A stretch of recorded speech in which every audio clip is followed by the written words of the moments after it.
এই মুহূর্তের সবথেকে বড় খবর, পাকিস্তান আফগানিস্তানে ঝড় বৃষ্টিতে নিহত শতাধিক। তো এ ব্যাপারে বিস্তারিত জানতে ভিডিওটি অবশ্যই শেষ পর্যন্ত দেখবেন। চলুন এক নজরে দেখে নেওয়া যাক।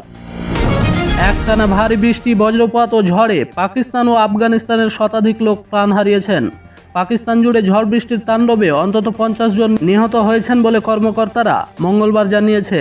দেশটির এমার্জেন্সি সার্ভিসকে উচ্চ সতর্কতা রাখা হয়েছে। অন্যদিকে আফগানিস্তানের কর্মকর্তারাও একই দিনে 50 জনের প্রাণহানির খবর জানিয়েছেন। পাকিস্তানে অধিকাংশ মানুষের মৃত্যু ঘটেছে খাইবার পাখতুনখোয়া প্রদেশে, যেখানে বৃষ্টি আর হড়পা বানের কারণে ভূমিধস, বাড়িঘর ক্ষতিগ্রস্ত হওয়ার পাশাপাশি গাছপালা উপড়ে পড়ার ঘটনাও ঘটেছে। উত্তর পশ্চিমে এবং পূর্বাঞ্চলীয় পাঞ্জাব প্রদেশের কয়েক ডজন ঘরবাড়ি ভেঙে পড়েছে। আঞ্চলিক দুর্যোগ ব্যবস্থাপনা কর্তৃপক্ষ বলেছে 21 জনের প্রাণ গেছে। চলতি সপ্তাহে আরও বৃষ্টির শঙ্কা রয়েছে।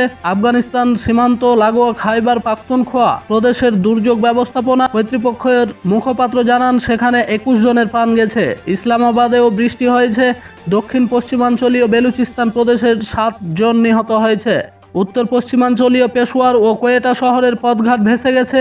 প্রধানমন্ত্রী শেহবাজ শরীফ টেলিভিশনে এক ভাষণে কর্তৃপক্ষকে ত্রাণ বিতরণের নির্দেশ দেন।